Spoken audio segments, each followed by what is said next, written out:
welcome here to TalkFCB and welcome back to a Barça World Cup news roundup as we are going to be working once again our way through the Barça performances at the tournament and also all of the news stories circulating over the past few days. That is going to include Brazilian wonder kid Endrick. We're going to be talking all about those rumours. We're also going to be focusing on Ousmane Dembélé, his performances for France at the World Cup, and also some thoughts on his contract situation. There's going to be talk on Robert Lewandowski, Lionel Messi, and Sergio Busquets, and plenty more as well, as we're going to be going through the big World Cup stories that we've been watching unfold before our eyes. So all that's left to do is sit back, relax, and enjoy. And let's do this. Because if we do kick off by talking about Brazil indeed, going back now to Thursday, we didn't quite get to cover them in our last roundup. So let's talk here about Richarlison's double to give them victory there against Serbia. He backed up Tite's decision to start him ahead of Gabriel Jesus. The first goal there was all about instinct, and the second one, what a finish that was there. I think that's one of the iconic images from the World Cup so far there. The control from Richarlison and the acrobatic volley. Phenomenal stuff there to give Brazil lift off at this tournament. Our very own Rafinha there played 87 minutes of the game, and I thought he worked really hard on that right side. You can see why he's important to Tite's plans there in terms of working for the team. Although I do think that he will be a little bit disappointed that he didn't end this game with at least one goal to his name there. I think he had sort of one or two really good chances in front of goal where maybe the nerves got to him there. The opening World Cup game, the expectation, I'm sure that those goals will come for Rafinha, but it was a solid start for Brazil, and of course we will see them in action again today, coming against Switzerland. But speaking of Brazil, I do want to talk here about Endrick, who is of course the 16-year-old youngster from Palmeiras. This is one of the most highly sought after prospects in world football right now, the Brazilian attacker. And I thought it was very interesting that Xavi spoke really openly and honestly about Barca's interest in Endrick and about the fact that we are really trying to sign him. He said, we've been speaking with Endrick's father, along with the player. I've explained to them our project. We want a talent like him. He is the kind of player that we need. I hope that he signs here, but it's up to him to decide. And I have to be honest, guys, I am really surprised by those words from Xavi there. The openness of saying, I really hope he comes. Because my brutally honest thoughts right now are, I don't think he is. I don't really see Barca going out and paying the kind of money that's being linked to Endrick right now. We're talking about maybe 60 million euros for this 16-year-old, and I just don't see Barca doing that right now. And that is why I'm surprised here that Xavi has so openly said, we want him, because PSG are interested there. They're going to throw money at him. There's Premier League clubs. And of course you've got Real Madrid as well, who are in a much better financial situation than we are. And especially when it comes to Real, and especially Florentino Perez, I feel like right now, when it comes to Brazilian forwards, the scout goes to Florentino. He says, I've got this one, I've got this one, I've got this one. Which one do you want, Florentino? And he simply turns round and says, yes. On Friday, though, we did see another quality performance from Frenkie de Jong in the Netherlands midfield there against Ecuador. Although I do have to say on Frenkie that I feel like at times in this Netherlands team, he does need a little bit of help. I think he's asked to do a lot of work there in midfield at times. He can be left a little bit isolated from those around him who are not really performing at the same level as him. And we saw in this game, Ecuador give a really good account of themselves again. Enner Valencia scoring his second World Cup goal. Cody Gakpo was on target again, though, for Van Gaal's side. He's been incredibly clinical at the World Cup so far, and undoubtedly in 2023 there's a big move coming for that young man. Memphis came on at half-time in the game. He didn't look at his sharpest just yet, of course, returning from that long injury layoff, and he did say after the game that he is feeling better and better right now in his condition. He said luckily other players are standing up, such as Gakpo,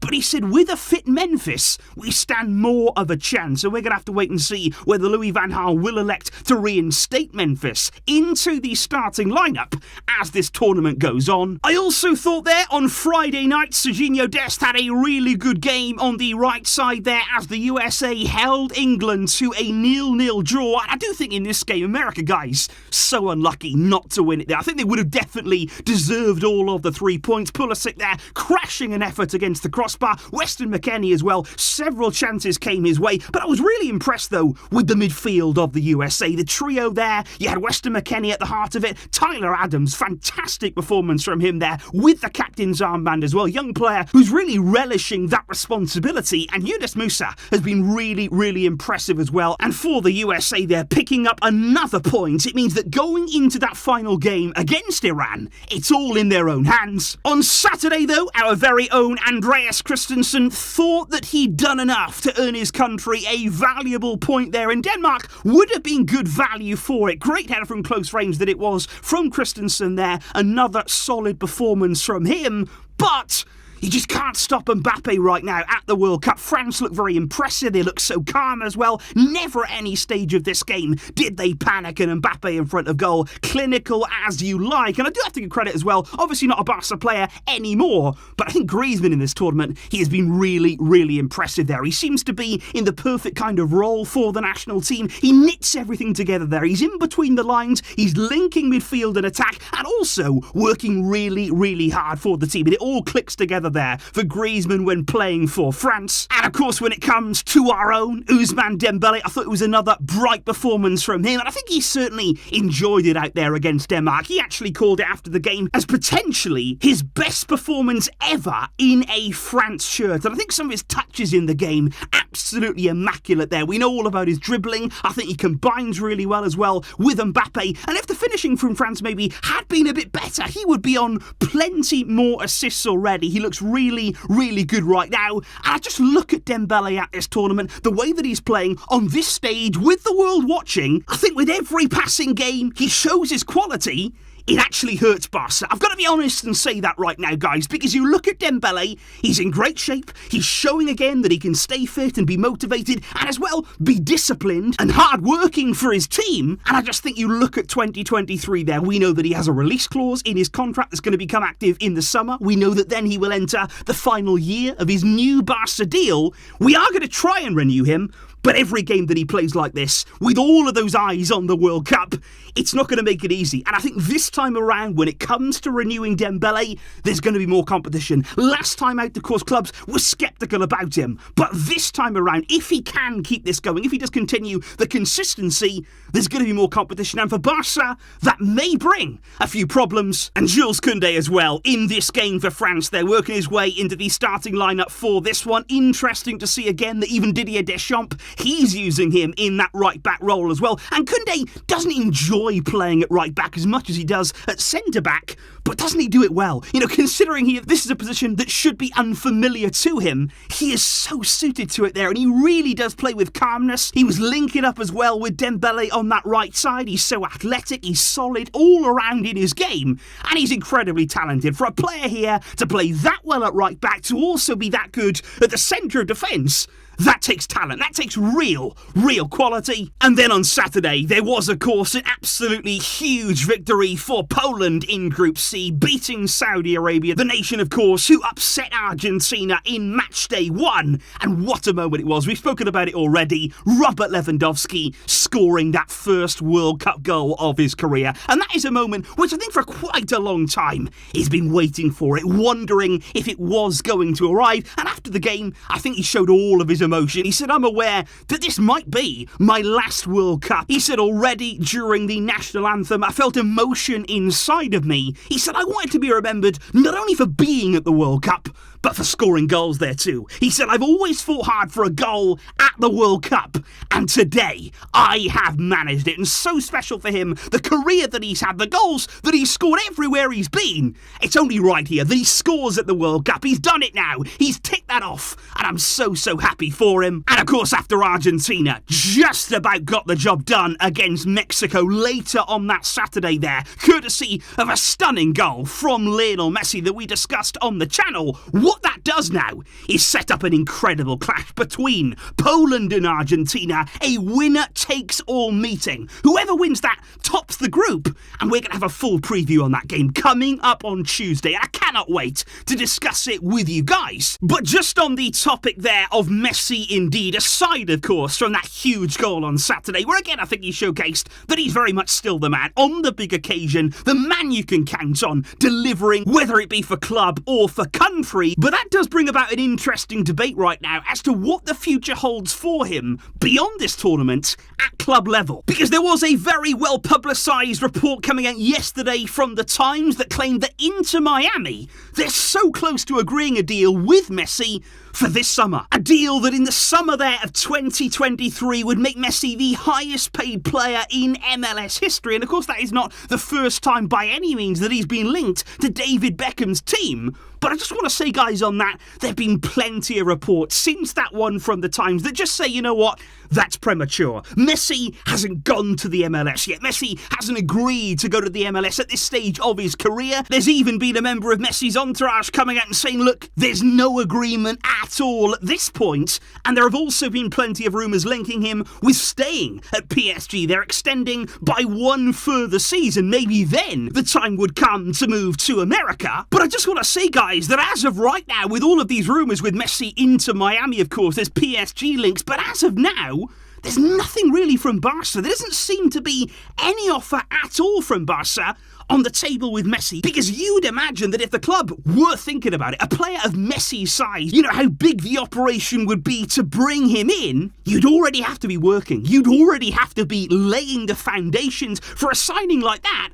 And I just don't see it happening right now. Obviously, in the background, maybe the club are doing things very quietly. They're working in silence, perhaps. But at least from the outside, it doesn't seem as though any real movements are being made. And although Messi's next move remains unknown, and it will remain unknown until well after the World Cup, Barca, right now, don't seem to be entering the equation. Speaking, though, about Inter Miami, then we come on to Sergio Busquets, who did play there the full 90 minutes in Spain's draw against Germany last night. I thought Busquets, again, handled himself pretty well against what was a strong German midfield. We reviewed the game, of course, in full on the channel. But he, too, as we know, has also been really heavily linked with a move to Inter Miami. Busquets has been linked there, Messi, of course, and even Luis Suarez, too. Beckham seems to be attempting some sort of Barca reunion in America. But there have also been plenty of reports, guys, throughout these past few days now about Xavi still trying to convince Busquets to stay at Barca, to actually stay there beyond this summer and sign a contract extension until 2024, which opens up the possibility that Busquets won't be leaving at the end of the season after all. And whilst those rumours may be there, and whilst that may be true there, that Xavi wants to keep Busquets at Barca, I can believe that. But I don't really see it happening. I've got to be honest, guys. I don't see right now from Busquets any will to stay here beyond the end of that contract. I think he has already seen that the time for a new chapter, a new stage of his career and his life, of course, making that move stateside, I think that's what he wants right now for him, for his family, and I don't see him being convinced by Xavi. I'm sure that he appreciates the offer. I'm sure that he appreciates all of the praise that Xavi has given him throughout his time as Barca coach, but I just think for Busquets right now, he's had that Inter Miami move looming now for quite some time. It is getting closer, and of course when you think about Messi and Suarez, in the future, of course, potentially joining him, he might be part of something even much bigger in the coming years in MLS. And there are as well, guys, two moments on Sunday I've got to really bring to your attention, because although Abde did not get on for his country, Morocco, against Belgium, I do just want to highlight what a day it was for Morocco. Belgium, obviously not at their best, not feeling good, and indeed morale in the camp is down right now, but take nothing away from Morocco, the way that they played, the spirit that they showed, and what this win means to them as a nation. Their first World Cup win since 1998, and to see the celebrations at the final whistle there, to see what it meant to every player, every fan. That's what the World Cup's about. That is World Cup spirit at its very, very finest. And what a historic day it was for the Moroccan national team. And I would also say as well, and just point out, in the same group there, I want to mention Canada's moment. Because obviously in the game, in the end, Croatia got away from them. Their experience on this stage showed. And Canada have been eliminated from the tournament. But they still scored that first goal. And what a moment it was there, so early in the game to take the lead. Alphonso Davies hitting back after missing that penalty against Belgium. And again, look at the emotion. Look what it meant to a nation here who was so happy to make it to the tournament, so happy to compete at this level, and to score your first World Cup goal. That was special as well. And ahead of 2026, when Canada will be co-hosts, of course, they've got a young team. They're going to keep growing. They're going to keep improving. They've got plenty of talent, and they're going to learn and build on this experience. And it was a great day of World Cup action there. So many big moments, so many special memories. And that, like I say, is what the World Cup is about. So that there, guys, was indeed a full World Cup roundup there for you today, covering all of the big moments and the news stories over these past few days. I hope you are enjoying these roundups here. I'm just trying to keep you updated as best as I possibly can in amongst all of these big games that we have going on. There will be more coming, of course, like I say, massive game that is, between Poland and Argentina. Lots coming up on that, and plenty more as well for you. Thank you for watching, for all of your support during this tournament. And of course we keep pushing on and waiting all the time for the return of Barça 2. I will see you soon with more videos, guys. But until next time, as always, Vizca El Barça.